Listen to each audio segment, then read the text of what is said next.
I am pinch hitting for my fellow committee member Buffy Shutt, who is under the weather tonight. So I'm actually reading her words about Legion tonight.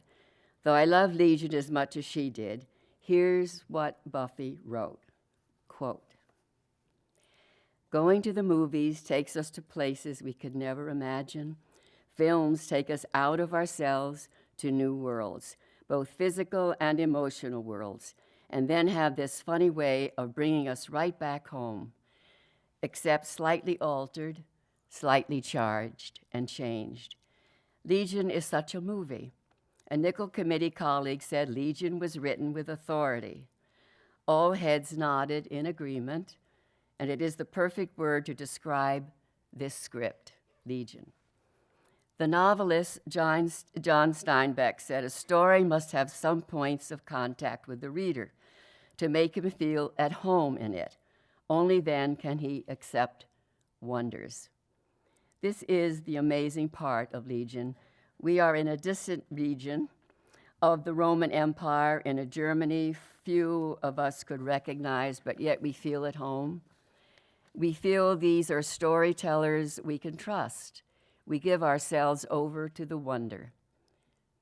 Yesterday, we had lunch with Frank DeJohn and David Alton Hedges, the two writers, one a businessman with such a keen understanding of the market, he is able to write full-time, and one a police officer with a degree in English literature, who is the leader of SWAT team, and whose partner is a 100-pound German shepherd named Bragg.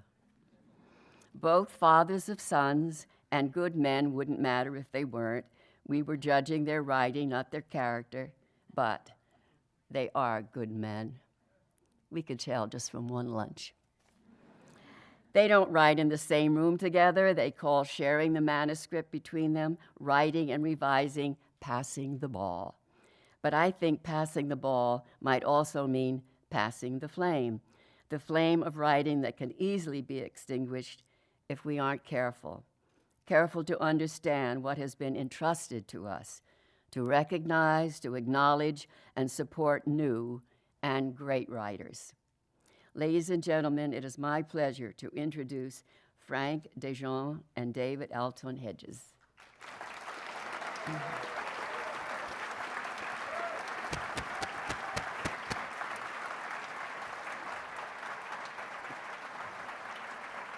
guys speak first, or? Thank you. Wow. Let me be the first one to say, wow. 7,251 dreams, all coddled, nurtured, tested, and retested again, then sent off to meet the world with the push of a button. For some, it's first love, wrapped in equal parts fear and perfect hope. For another group, smaller, they push the button on their last transmission. Done. For most of us, though, it's a step, and an important one, on what can be a long journey to get your dream from the darkness into the light. For those of us on this stage, we can only be humbled and joyous and ecstatic at the incredible opportunity afforded us by the Academy, Nicholl, Fellowships, and Screenwriting. Thank you so much for making this possible.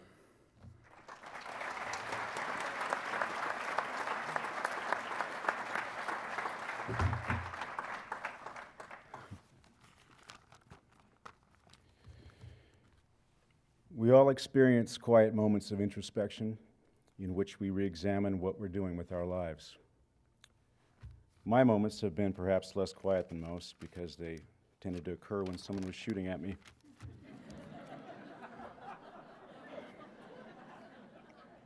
I took it as a sign that when I experienced these moments, I thought about the stories I still wanted to tell. So I wrote.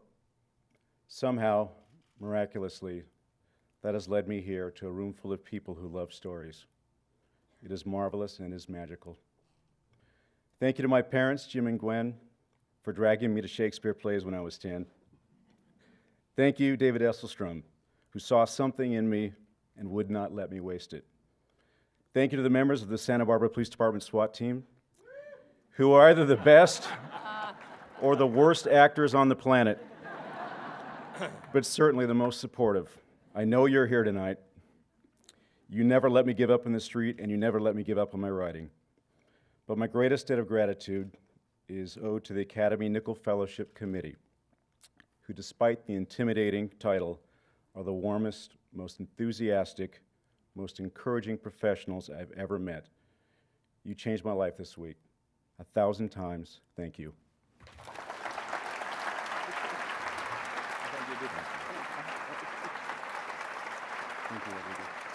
Good work, man.